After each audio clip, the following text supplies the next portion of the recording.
어, 우리 자우라면 인사 한번 할까요? 한 번 더 인사합시다. 주의 이름으로 축복합니다. 한 번 더 인사합시다. 기도하고 전도합시다.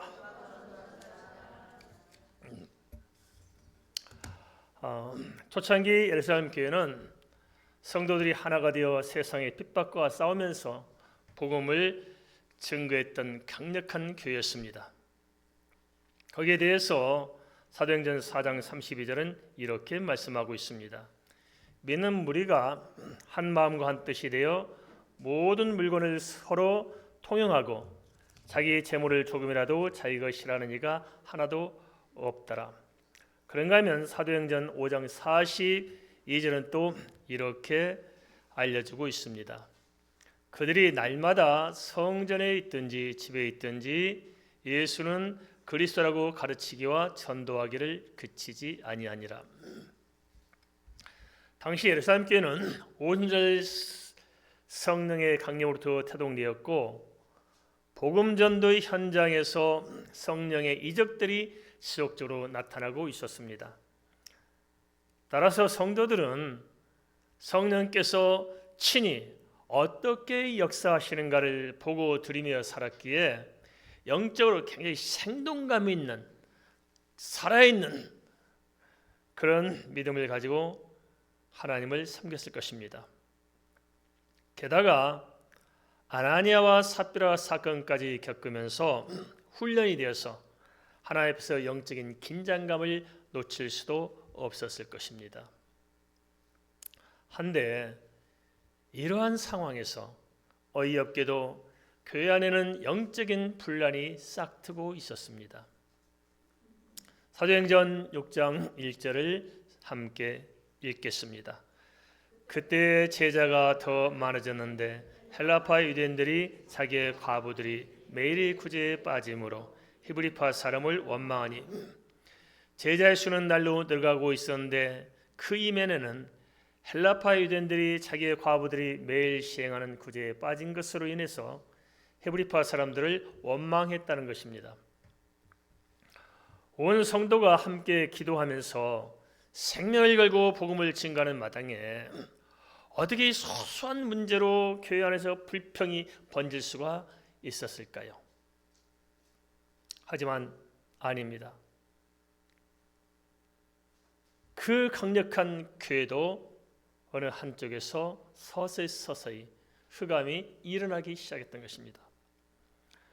아무리 복음이 바로 선포되고 아무리 선교에 열심이고 아무리 뜨겁게 기도해도 또 아무리 성령이 강력하게 역사한다고 할지라도 문제가 발생하지 않는 것은 아닐 것입니다. 오히려 우리가 가만 생각해 보면 우리 개인적으로나 또는 교회적으로나 교회가 성장하고 발전하고 성도들이 은혜 받고 복을 받으려면 먼저 굉장히 다양한 사건들이 다가옵니다. 시험거리가 생기고 문제가 생기고 어이없게도 우리가 엉뚱한 문제에 발목 잡힐 경우가 있을 것입니다.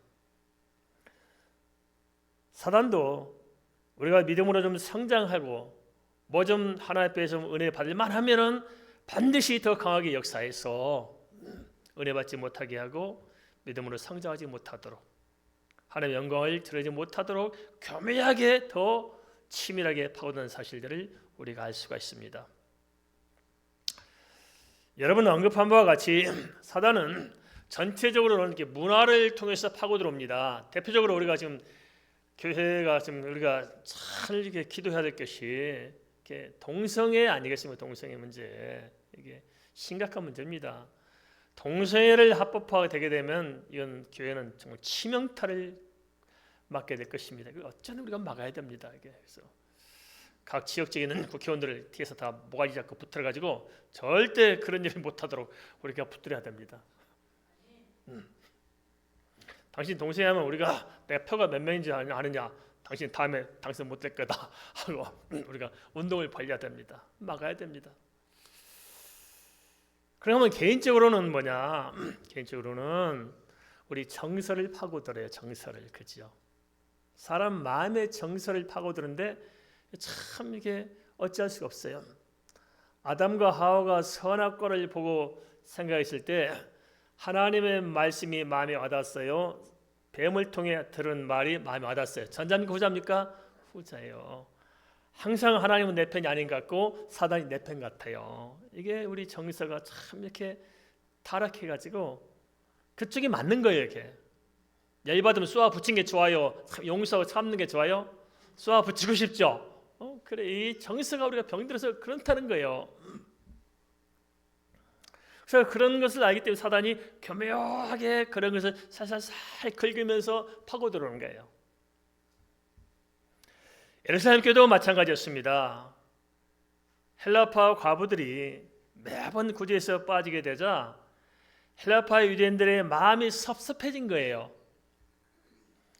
사단이 교회와 성도들을 파고드는 방법은 참으로 다양한데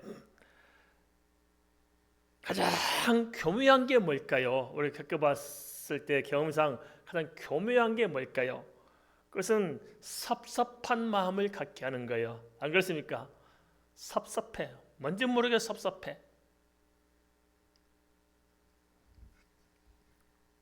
따라서 깨어있지 않으면 영적으로 내 마음의 섭섭함 때문에 더 깊이 시험에 빠지게 되고 그로 인해서 정말 은혜 받아야 할 자리에서 은혜 받지 못하고 축복을 받아야 할 자리에서 축복을 놓치는 경우가 허다합니다. 대체로 성들도 그런 것 같습니다. 좀 진득하게 변함없이 정말 하나님께 뿌리를 두고 정말 주를 바라보고 있으면 때가 되면 때를 따라 열매를 맺을 텐데 때가 다가오기 전에 뿌리를 뽑아가지고 딴 데 가요. 또 그냥 은혜 받을만 하면 뿌리를 뽑아가지고 스스로 말라 비틀어져 가고 있고 이게 정말 문제가 아닌가 싶습니다. 왜냐? 우리 마음의 정서를 사단이 파고 흔들기 때문에 우리가 늘 그런 실패를 반복합니다. 그럼에도 우리는 그런 생각을 합니다. 설마 내가 시험에 들겠느냐? 나는 기도하는 사람이고 이렇게 신앙생활 오래 했고 믿음이 좋은데 내가 뭐 빠질 수 있겠냐? 우리 이런 생각을 할 수가 있을 것입니다. 그렇지만 아닙니다. 사단은 우리의 강한 부분을 파고드는 것이 아니라 연약한 틈을 노리고 있다는 점을 알아야 합니다. 사단 나의 뭘 공격해요? 나의 연약함을 알아요. 나의 강한 부분을 공격하지 않아요. 아주 연약한 부분을 싹 건드리면 안 넘어갈 재간이 없어요. 다 넘어갑니다. 시험이 안 드는 것이 하나님 은혜지 다 우리는 시험 들 만한 체질을 가지고 있습니다. 따라서 우리가 이런 사실을 알고 영적인 긴장감을 놓치면 안 됩니다. 내가 언제 어떻게 넘어질지 모르니까 항상 깨어 있어야 됩니다. 어떻게 해서 성령의 권능이 수시로 역사하고 예수 그리스도의 복음을 함께 증거하는 교회 안에서 그것도 피차에 유무상통하는 그 은혜스러운 성도들 사이에서 어떻게 파벌이 생길 수 있고 어떻게 해서 원망이 싹들 수 있을까요? 좀 객관적으로 생각하면 그럴 일이 없을성 싶지만은 사실은 그 온 교회 모두를 했던 예루살렘 교회조차도 그런 문제가 있었다는 것입니다. 이런 사례를 통해서 이 시대를 사는 크리스찬으로서 우리도 좀 더 정확하게 영적인 안목을 열어서 영적인 분별을 잘 할 줄 믿습니다. 대체로 내 마음을 따르는 사람들은 실패해요. 알겠습니까? 내 마음이 나를 넘어지게 합니다. 왜냐? 사람 마음이 부패해서 그래요. 우리 가만히 생각해 봅시다. 내 마음이 착한 쪽으로 기울어지기가 쉬워요? 악한 쪽으로 기울어지기가 쉬워요?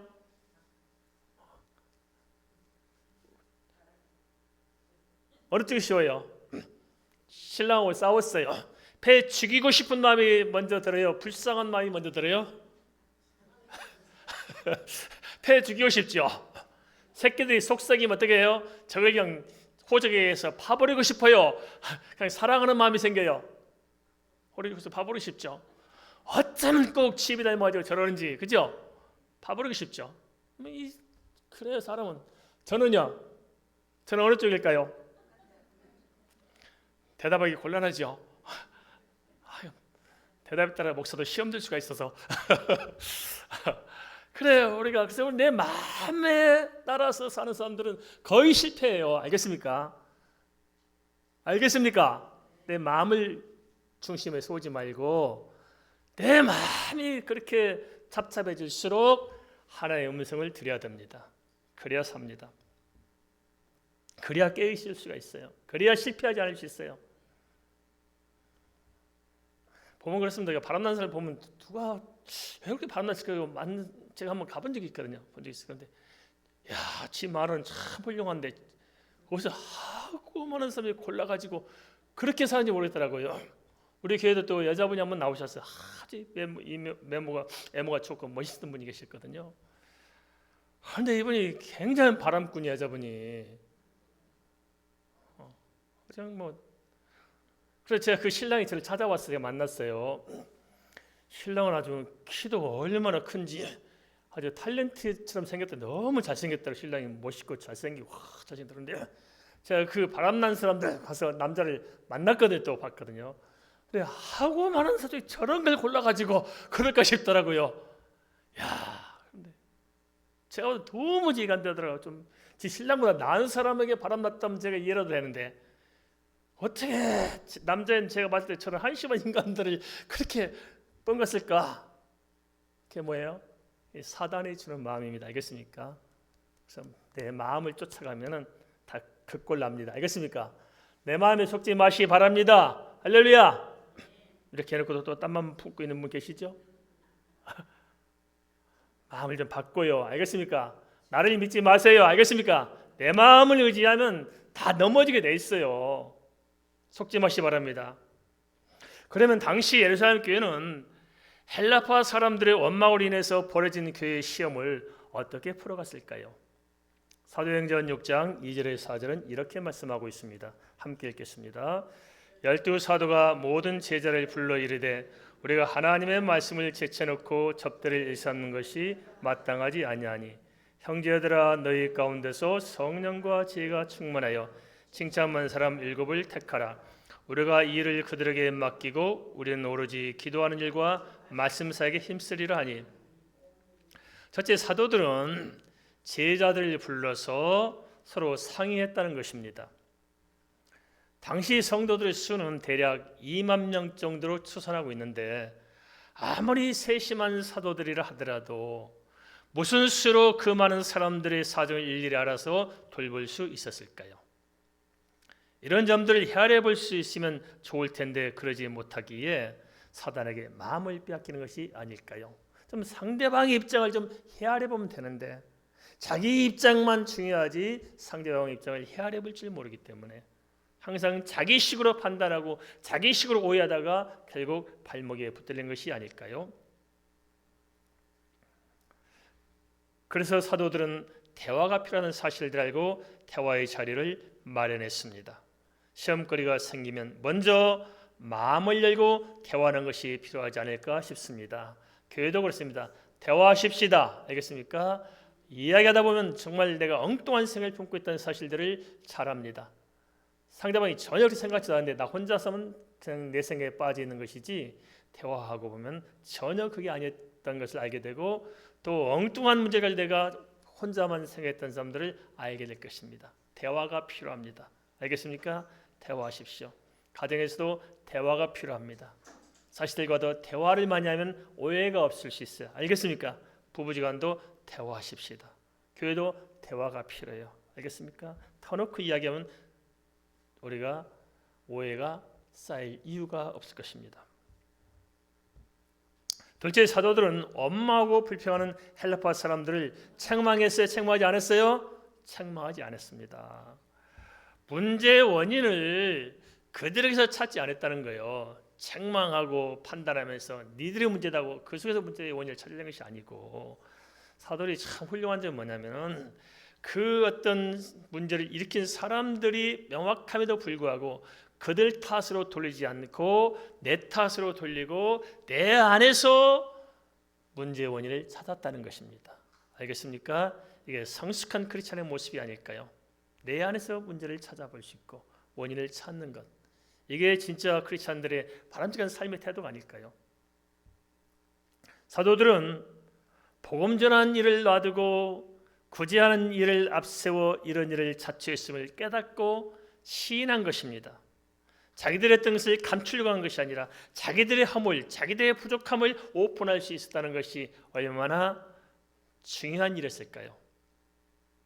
이처럼 문제의 원인을 자기 안에서 찾을 때 우리 믿는 사람들은 하나님 앞에서 먼저 나 자신을 비춰봄으로써 오히려 문제 해답을 찾아낼 수 있을 것입니다. 그래야 문제를 통해서 발전적인 방향으로 에너지를 만들어낼 수 있는 것이 아닐까요? 여러 가지 시험 앞에서 먼저 나를 살피는 이런 진정한 크리스찬다운 모습, 이것을 우리가 좀 견지했으면 좋겠습니다. 이런 점을 보면은 역시 사도들은 달라도 다른 뭐가 있어요. 영적인 그 깊은 그것을 이렇게 볼 수 있잖아요, 그죠? 가만 우리가 이렇게 시험에 요동하는 것도 보면 영적인 문제 사실은 영적으로 좀 깊이 좀 이렇게 우리가 성장하면은 시험거리가 안 되는데 영적으로 깊지 못해서 우리가 시험에 흔들 때가 많습니다. 우리가 지난날 한번 생각해 보세요. 우리 어린 시절 보면은 별거 아닌 것으로 치고받고 싸우잖아요. 막 구슬치기 하다가 구슬 하나 때문에 그냥 싸우다 코피 터지고 그러잖아요. 지금 구슬치기 하면서 구슬 하나 가지고 코피 터지고 싸워요, 안 싸워요? 안 싸워요. 뭐 때문에 안 싸워요? 성장했기 때문에. 그죠? 그래서 우리가 성장하면 시험거리를 이겨낼 수가 있습니다. 세 번째로 사도들이 제자들과 함께 세운 대안은 성령과 지혜가 충만한 사람 7을 선택하라고 한 것입니다. 사도들은 이스라엘 본토에 살았던 히브리 사람들이라서 타지로 흩어졌다가 돌아온 헬라 사람들의 세세한 사정을 알지 못해서 구제가 편중되었음을 알았습니다. 따라서 구제를 맡아 감당할 수 있는 지혜와 성령으로 충만한 사람들을 추천하도록 한 것입니다. 모든 문제는 가만 보면 답이 다 있어요. 그죠? 수학 문제가 어렵지만 답이 있을까 없을까요? 답이 있어요. 모든 문제는 답이 있습니다. 한번 따라서 하겠습니다. 모든 문제는 해답이 있다. 있습니까? 해답을 반드시 문제가 가지고 있어요. 문제를 보지 마시고 해답을 찾아내면 될 줄 압니다. 문제를 잘 풀어내면 오히려 그 문제로 인해서 더 발전할 수도 있을 것입니다. 따라서 문제가 생기면 너무 부정적으로 보지 말고 발전의 기회로 바꿔내도록 성의 인도를 잘 받는 것이 중요하지 않겠습니까? 문제가 생기면 성령을 잘 인도받으면 됩니다. 성령을 잘 인도받으면 오히려 화가 변하여 복이 되는 것입니다. 네 번째로 그렇게 해서 구제한 일은 이임에서 담당하도록 하고 사도들은 말씀을 전파하고 기도하는 본분에 집중하기로 결정한 것입니다. 이것이 어쩌면 하나님의 뜻이 아니었을까요? 이런 시험을 통해서 사도들은 자신들의 역할에 대해서 다시 추스릴 수가 있었을 것입니다. 우리도 그렇습니다. 어려움을 당하면 하나님 앞에 내 자신을 추스릴 수가 있어요. 참 유익한 것 같습니다. 그래서 영적 어려움을 당하면은 이런 걸 통해서 나를 들여다보고 낙심하고 절망하고 참 힘들하지만 그런 고통의 시간들을 통해서 오히려 발전적인 대안을 마련할 수도 있다는 것입니다. 그리고 이 사도들이 일을 풀어가는 거 보면 참 덕스럽게 풀어가잖아요. 뭔가 인간적인 방법을 가지고 잔머리 쓰면서 이렇게 하는 것이 아니라 정말 기도하면서 이런 시험거리 속에서 어떻게 하나님의 덕이 드러날 수 있는 것인가, 하나님의 영광이 나타날 것인가를 생각하면서 풀어가다 보니까 참 오히려 그 문제 자체가 하나님의 영광을 드러내게 되더라고요. 보니까. 그래서 우리 크리스찬들은 매사에 덕 있게 푸는 게 좋습니다. 알겠습니까? 어떻게 풀자고요? 덕 있게 풀어야 됩니다. 덕 있게. 주님께서는 우리 마음의 중심을 보실 것입니다. 따라서 어떤 시험거리가 생기면 어떻게 해야 이것을 통해서 하나님의 영광을 드러낼 것인가? 거기에 초점을 맞추면 하나님께서 영광을 받으시고 은혜로 역사하실 줄 믿습니다. 그래서 우리는 시험거리가 있고 없고가 문제가 아니고 어떻게 풀 것인가 하는 것이 중요합니다. 잘 풀어내면 오히려 그것을 통해 하나님께서 더 새로운, 더 놀라운 은혜로 인도할 줄 믿습니다. 사도들의 제안을 받은 제자들의 결정에 대해서 사도행전 5장 5절 6절은 이렇게 기록하고 있습니다. 함께 보겠습니다. 사도행전 5장 5절 6절입니다. 온 무리가 이 말을 기뻐하여 믿음과 성령이 충만한 사람 스데반과 또 빌립과 프로고로와 니가노르와 디몬과 바메나와 유대교에 입교했던 안디옥 사람 니골라를 택하여 사도들 앞에 세우니 사도들이 기도하고 그들에게 안수하니라. 제자들은 사도들의 제안에서 기뻐했고 믿음과 성령이 충만한 사람 스데반을 포함해서 유대교에 입교했던 안디옥 사람 니골라까지 모두 7사람을 선택해서 사도들 앞에 세웠습니다. 사도들은 지혜와 성령이 충만한 사람이라고 했는데 스데반은 믿음과 성령이 충만한 사람이라고 언급하고 있죠. 그럼 뭐가 틀린 거냐? 틀린 것이 아니고 지혜의 끝이 뭐라고 해서 믿음이죠. 지혜와 믿음, 또 믿음 속에는 지혜가 있고 지혜와 믿음을 이렇게 함께 이해했던 것 같습니다. 또 스데반을 먼저 언급한 것은 스데반이 첫 순교자이기 때문이 아닌가 싶습니다. 그리고 이제 니골라를 주목해볼 필요가 있는데 니골라는 유대교에 입교했던 안디옥 사람이라고 말씀하고 있습니다. 근데 원래 안디옥 사람인데 어디 입교했다고요? 유대교에 입교해서 유대교 사람이 됐다는 거예요. 이제 그런 니골라가 다시 예수 그리스도의 복음을 듣고 크리스찬으로서 전향을 했다는 것입니다. 그리고 얼마나 신실했냐면은 7사람 중에 뽑힐 만큼 신실한 모습을 보였다는 것을 알 수 있습니다. 이를 통해서 볼 때 교회 안에는 헬라인과 히브리인들이 뒤섞여 있음을 아시는데 헬라인도 여러 종류가 있어요. 진짜 헬라 지방에 태어났다가 들어온 사람도 있고 또는 유대교 사람들이 히브리파 사람들이 헬라 지역에 살다가 들어온 사람도 있을 수 있고 교회는 아무튼 복잡스러운 이유가 뭐냐면 나이도 다르고 또 출신 성분도 다르고 생각도 다르고 다양한 사람들이 모여 있는 거예요. 우리 교회도 이렇게 작은 교회지만은 여기 있는 분들도 몇몇이 보면 같은 사람이 있어요, 없어요? 없어요. 모든 것이 생각도 틀리고 생각도 틀리고 출신 성분도 틀리고 그죠? 나이도 다르고 뭐 같은 사람이 없습니다. 그럼 어떻게 하는 게 좋을까요? 전부가 다 똑같은 게 좋을까요? 다 개성이 다른 게 좋을까요? 이 세상에 모든 남자가 다 똑같이 생겼어. 모든 여자 똑같고 애들도 없고 어른도 없고 그냥 태어날 때 그냥 25살 태어나서 죽을 때 25살 죽어. 재밌어 안 재밌어요? 하나님께서는 개성을 존중하세요. 각기가 다 개성이 있어요. 정치, 경제, 사회, 문화, 생활, 뭐 신앙 뭐 다양한 생각들을 가진 사람들이 함께 모여 있어요. 이렇게 다양한 생각들을 통해서 서로 다르지만 우리는 합력의 감으로 서로 발전할 수가 있는 것입니다. 믿습니까? 그게 중요한 거예요. 당시도 마찬가지고 오늘날도 마찬가지야. 다 달라요. 그걸 가지고 우리가 논할 필요가 없어요. 그러냐 인정하고 이럴 때는 저렇든 뭐 그게 중요한 게 아니에요. 우리 예수 그리스도 안에서 그럼에도 불구하고 하나인 것이 중요합니다. 동의하시죠? 그럼에도 불구하고 우리는 하나다. 이게 중요한 겁니다.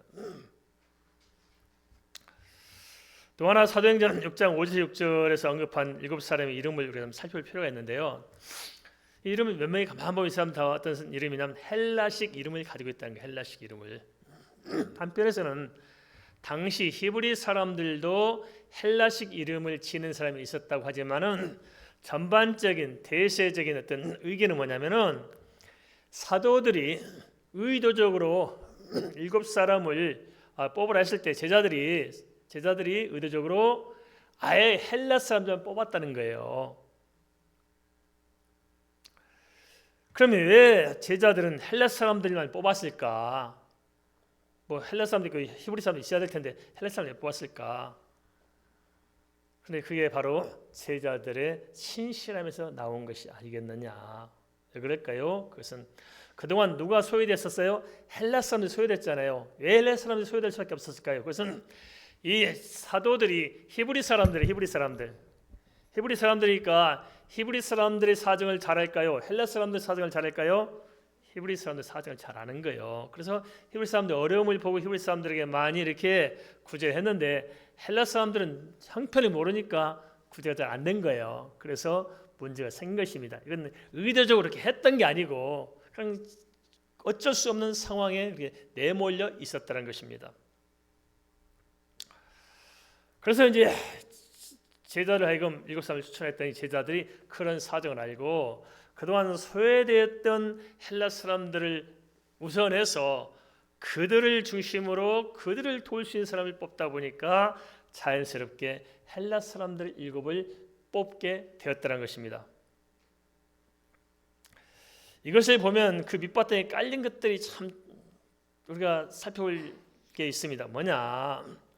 당시 예루살렘 교회도 그 교회 안에서 섬기는 사람들의 관심이 어디 있었냐면은 그냥 제 몫을 잘 감당하는 사람보다도 연약한 사람들을 어떻게 섬길 것인가 하는 것이 주된 관심사였다는 것입니다.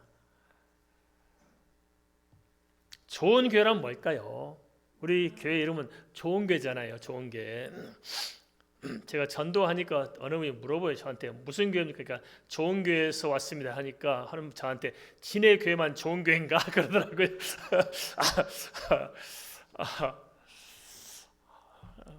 하여튼 교회가 좋은 교회가 좋지 않습니까? 그럼 뭐가 좋은 교회냐? 뭐가 좋은 교회냐? 그래서 우리 교회는 하나님의 영광을 꿈꾸는 교회가 좋은 교회라고 해서 그냥 사람 중심하지 말고 하나님께서 기뻐하는 교회가 좀 됩시다 해서 하나님의 영광을 꿈꾸는 교회로 우리가 이렇게 슬로건을 가지고 있습니다만은 현실적으로 좋은 교회는 뭐냐면은 저는 그렇게 생각합니다. 이 세상에는 다 잘나고 똑똑하고 돈 많이 가진 사람들이 대접을 받아요. 그죠? 다 목이 힘께나 준 사람들을 그냥 환영하지.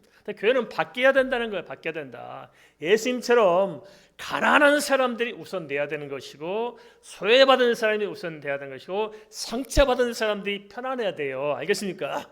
그런 교회를 만들어야 됩니다. 그런 교회를. 물론 교회적으로는 그러면 힘들 수도 있겠죠. 그건 아니에요. 교회는 그렇게 해야 되는 거예요. 교회가 꼭 크고 그냥 대형 교회로만 돼야 되겠습니까? 그건 사람들 생각일 수 있어요. 교회는 절대 대형화되면 안 되는 겁니다. 교회는 소규모 교회로 나눠져서 진짜 충실한 목양이 펼칠 수 있는 교회가 좋은 교회인 거예요. 그래서 큰 교회가 되면 안 됩니다. 좀 커지면 나눠서 좀 내보내고 할 수 있도록 만들고 해야 되는 것이지. 이 정도 참 좋아요. 그렇죠? 다 알아. 숟가락까지 셀 수 있을 정도 다 알아. 이 정도. 그래서 한 사람 한 사람을 위해서 기도할 수 있고 배려할 수 있도록 하고 또 교회는 정말 누가 왔든지 좀 편안해야 돼요. 세상에서 정말 지치고 피곤한데 교회에 와서까지 눈치 보고 그렇게 되면 이게 되겠습니까? 이건 말이 안 되는 거예요. 세상에서도 나를 좀 잘 좀 포장해가지고 좀 긴장하고 사는데 교회 와서까지 그냥 얼굴에 분바르고 포장하고 해가지고 내가 그냥 다른 눈치 보고 이러면 되겠습니까? 그건 아니라고 생각해요. 그죠? 교회는 좀 편안해야 돼요. 편안해야 돼요.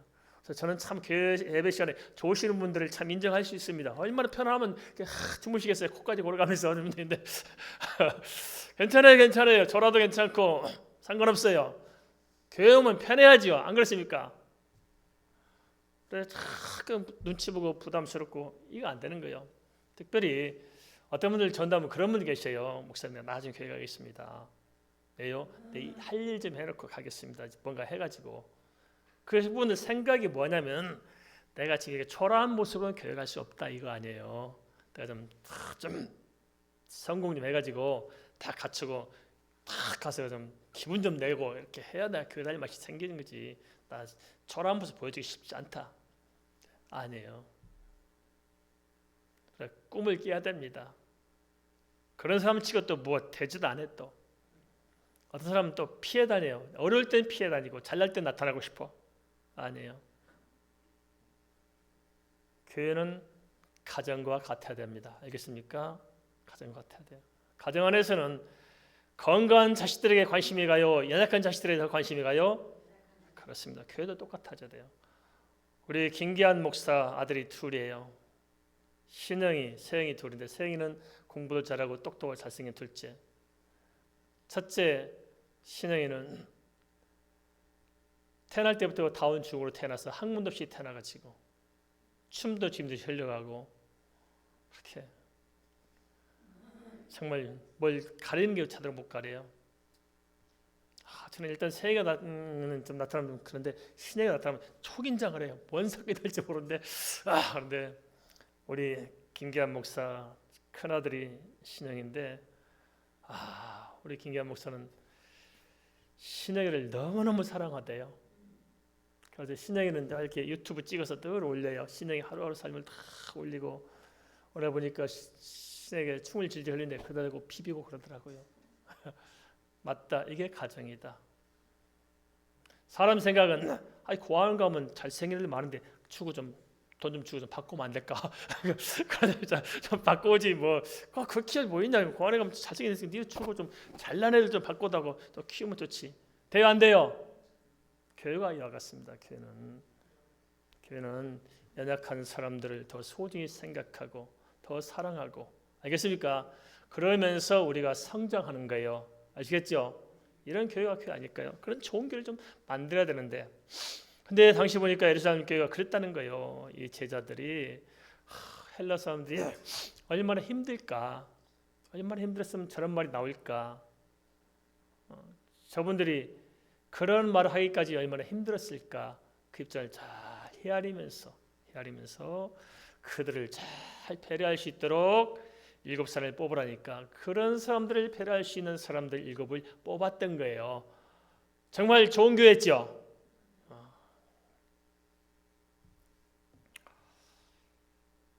이런 모습을 통해서 당시 초대교회 공동체가 하나님 앞에서 얼마나 진지했는가를 엿볼 수 있습니다. 이런 진실이 있으면 되지 않을까요? 교회가요. 교회가 크다 적다 뭐다 이런 게 중요한 것이 아니고 하나님 앞에서의 진정성이 중요하다고 생각합니다. 그렇죠? 진정성. 우리는 너무 예형으로 평가하는 경우가 많습니다. 예형으로 평가하지 말고 그 본질을 보고 우리가 잘 생각할 필요가 있을 줄 압니다. 교회가 성령에 붙들린 강력한 교회가 되었던 것은 교회 안에 아무런 시험이 없었기 때문이 아니었습니다. 시험은 늘 다가옵니다. 그렇지만 중요한 것은 하나님 앞에서 어떻게 풀어갈 것인가 하는 게 아닐까요? 요즘은 곳곳에서 시험에 빠져 힘들어하는 교회들의 소식을 자주 접하게 됩니다. 조용한 교회가 별로 없는 것 같습니다. 그렇다면 그렇게 갈등을 겪는 근본적인 원인은 무엇일까요? 그것은 시험을 풀어내는 태도 자체가 영적이지 못해서 그런 것은 아닐까요? 가만 보면 갈수록 크리스찬들의 처신이 너무 가벼운 것은 아니겠느냐 하는 것입니다. 우리 좀 마음을 좀 열어보십시오. 열고 따뜻한 마음으로 우리 시대와 역사를 바라보고 우리가 한 명의 크리스찬으로 살아간다는 것이 도대체 무엇을 의미하는 것인지 다시 생각하면서 우리가 하나님 앞에서 메시아를 바로 결정하고 성령에 따라 바로 인도받는다면 우리가 새로운 지평을 열어갈 수 있지 않을까 싶습니다. 이어서 마지막으로 사도행전 6장 7절을 좀 함께 읽겠습니다. 사도행전 6장 7절입니다. 하나님의 말씀이 점점 왕성하여 예루살렘은 제자의 수가 더 심히 많아지고 허다한 제사장의 무리도 이 도에 복종하니라. 교회에 일꾼을 세워 시험거리를 해결함으로써 이후 당시 예루살렘 교회는 탄력을 받아 점점 더 든든히 세워져 갔습니다. 무엇보다도 말씀을 전파하는 사역이 점점 왕성하게 펼쳐진 것입니다. 모든 것을 합력하여 선을 이룬다는 것이 바로 이런 것이 아닐까요? 그냥 문제를 합력해서 선으로 풀어내요. 무슨 문제가 오든지 선으로 풀어내요. 우리는 어떤 스타일일까요? 무슨 문제가 오든지 뒤끝이 안 좋게 풀어냅니까? 뒤끝이 좋게 풀어냅니까? 진짜 그럽니까? 뒤끝이 좋게 풀어내요? 안 좋게 풀어내요? 우리는 좋게 풀어내야 됩니다. 알겠습니까? 좋게 풀어내야 돼요.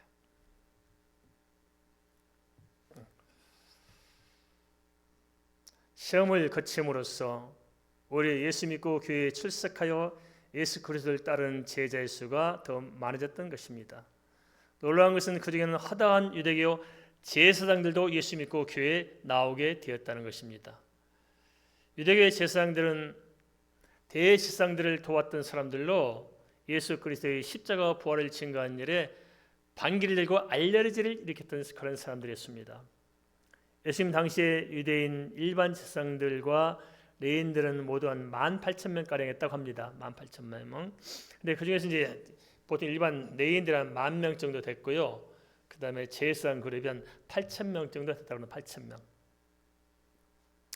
한데 제사장 중에서 허다한 사람이 예수 믿고 그리스도인이 되었다는 것은 당시 예루살렘 유대교 사회에서 볼 때 엄청난 파급 효과를 가져왔고 유대교에는 아주 큰 충격파를 던졌을 것입니다. 유대교가 흔들릴 정도로 제사장 그룹이 다 그냥 이렇게 많은 사람이 예수 믿고 빠져나왔으니까 이게 아주 유대교는 아주 큰 충격에 빠졌을 것입니다. 바꿔 말하면 그 정도 복음 전도가 강력했다는 것입니다. 절대 예수 믿을 수 없는 사람들이 예수 믿고 돌아왔다는 것입니다. 이는 유대교로부터 핍박했던 초대교회가 어떻게 유대교를 능가해 예루살렘을 회복했는가를 잘 보여줍니다. 교회가 이처럼 구원받는 무리가 많아진 이유는 무엇일까요? 그것은 사도들이나 예수 그리스도의 모든 제자들이 하나님 앞에서 같은 마음으로 함께 핍박을 이겨내고 또 한편으로는 여러 가지 시험을 잘 극복하기 때문에 가능한 일이 아니었을까요? 우리 교회도 마찬가지일 것입니다. 우리 교회에 시험거리가 없고 성도들이 어려움이 없겠어요. 다 모르긴 몰라도 다 마음 가운데 어려움도 있을 것이고 시험거리도 있을 것이고 그 역시도 마찬가지로 이런저런 시험거리가 있을 수 있을 것입니다. 이런 전후 사정을 우리가 잘 살펴볼 때 그렇다면 어떻게 풀어갈 것인가 하는 게 중요하지 않을까? 어떻게 풀어갈 것인가? 그런 생각할 때 우리가 오늘 읽었던 사도행전 6장 1절 7절 말씀을 통해서 몇 가지 좀 지침을 다시 좀 정리해 봤으면 좋겠습니다. 우리에게는 항상 시험이 다가올 수도 있어요. 지금 아무 문제가 없다 해서 내일 아무 문제가 없냐? 아니에요. 항상 문제가 생길 수 있습니다. 중요한 것은 어떻게 풀어가느냐 하는 게 아닐까? 어떻게 풀어가느냐? 어떻게 덕스럽게 풀고 어떻게 정말 하나님 은혜 안에서 잘 풀어낼 수 있느냐? 여기에 따라서 우리가 큰 차이점을 가져올 수 있을 것입니다. 사도행전 6장 1절 7절을 좀 정리해보면 어떻게 풀었을까? 몇 가지만 좀 꼽아보면 그렇습니다. 첫째, 모든 문제의 원인은 외부에서가 아니라 내 안에서부터 찾는 것이 현명하다는 것입니다. 부부끼리 싸웠어요. 원인이 상대편에 있어요? 내 안에 있어요? 어떻게 생각하십니까? 조성환 집사님, 부부싸움 했을 때 책임이 나한테 있다고 생각해요? 아니면 권사님께 있다고 생각하세요?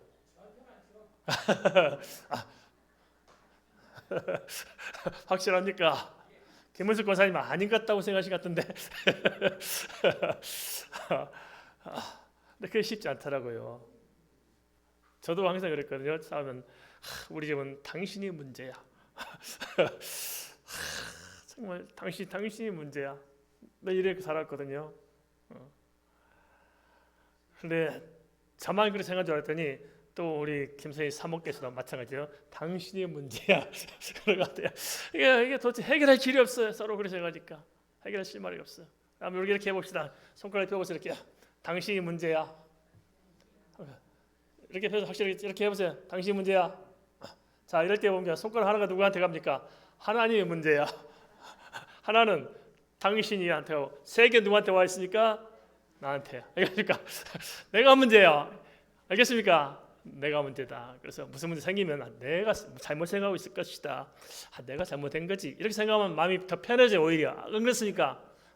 그래서 첫째는 모든 원인을 네 안에서 찾자는 것이고, 두 번째는 어떠한 문제가 있든지 비난하면 안 됩니다. 알겠습니까? 특히 교회에서는 비난하면 안 돼요. 알겠습니까? 비난하지 마세요. 비난하지 말고 상대방의 입장을 좀 헤아려 보는 게 성숙한 크리스찬 아닐까요? 비난하면 안 됩니다. 꼭 그렇게 그럴 수 있어요. 제가 언젠가 말씀드렸습니다.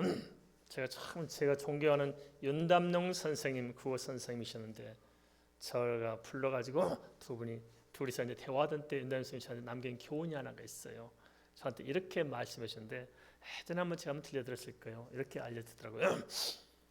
어떤 한 아이가 있었다. 초등학교를 다니는데 너무너무 가난했다. 아버지는 엿장수를 하고 있는데 엿이 잘 안 팔려가지고 먹고 살기도 힘들었다. 근데 돈 있는 애들은 다 가서 선생님한테 학부모들이 선물도 하고 다 하는데 자기는 너무너무 가난해서 옷 하나도 제대로 못 입고 씻을 비누 하나 없어가지고 깨자지하고 늘 흙이 묻은 상태로서 학교를 간신히 왔다 갔다 하는데 어느 날 점심시간에 밥 먹을 것도 없어서 도시락도 못 사가지고 운동 한쪽 구석에 탁 서 있는데 그때 마침 그 학교 앞으로 자기 아버지가 엿장수 차가 지나가더라는 거예요. 그런 아이가 가서 아버지한테 엿을 좀 달라 했대. 그래서 아버지가 엿을 딱 주는데 그걸 붙들고 선생님을 드리고 싶어서 손에 딱 놓고 기다리고 있었어요. 선생님 오실 때까지, 지날 때까지 만날 때 기다리고 있었는데 그러니까 엿이 녹았을까 안 녹았을까요? 녹았다는 거예요. 선생님 오시고 선생님 손을 탁 타더니 선생님 이 손 좀 싹 펴더니 엿 드세요 하고 딱 놓고 딱 놓고 도망갔어요. 그러니까 선생님이 너무 계시면 엿 먹으라니 이거 이렇게 시원노. 그럼 엿이 보니까 흙이 묻었지 다 녹아있지. 그러니까 선생님이 화가지고 나와서 애를 잡아다가 들게 팼다는 거예요. 이런 나쁜 놈이냐. 그리고 언젠가 들어서 선생님이 그래서 다시 생각해보고 만나서 아이를 불러서 이야기했다는 거예요. 그러다 보니까 아이는 그게 아니었어요. 아이 마음을 듣고 보니까 선생님이 내가 얼마나 잘못하는 것을 깨달았다는 거예요. 아, 그랬었구나. 그걸 몰랐구나.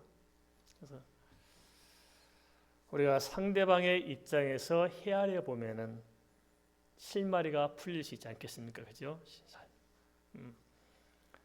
세 번째는 서로가 지혜를 모으고 함께 책임을 지고 함께를 분담하되 소외된 사람이 없도록 해야 됩니다. 알겠습니까?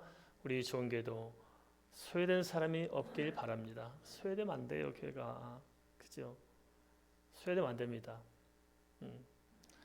발가락이 별 볼일 없다고 소외시키잖아요. 그죠? 얼굴은 다 분도 바르고 뭣도 바르고 선크림도 바르는데 발바닥에 선크림 발라본 적 있어 없어요? 없어. 발바닥에 크림 바른 적 있어 없어요? 없어. 그런데 발바닥에 그냥 무좀이 생기고 뭐 다 이러잖아요. 그러다가 이제 발바닥이 병이 생기면 아무리 얼굴 잘 바르고 지지고 볶고 해도 들어 누워야 돼요. 교회도 마찬가지예요. 소외된 한 사람 때문에 교회에 하는 은혜가 막힐 수 있어요. 그러니까 소외된 사람일수록 더 따뜻한 사랑으로 보여야 될 줄 믿습니다.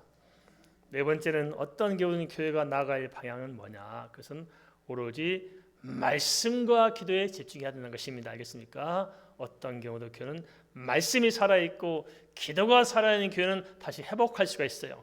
예루살렘 교회 회복할 수 있던 것은 말씀이 살아있었고 기도가 살아있었기 때문에 회복해 나갈 수가 있었던 것입니다. 우리도 마찬가지입니다. 말씀이 살고 기도가 살아야 됩니다. 복음을 붙잡으십시다. 기도를 붙잡으십시다. 그러면 우리가 다시 회복할 수가 있을 것입니다. 시험에 들어도 그래요. 시험 는 사람의 특징이 있어요. 일단 말씀을 안 들어. 그렇죠? 말씀을 안 들어요. 그러나 시험에 들수록 어려움이 있을수록 말씀을 들으면서 합니다. 알겠습니까? 말씀을 들어야 돼요.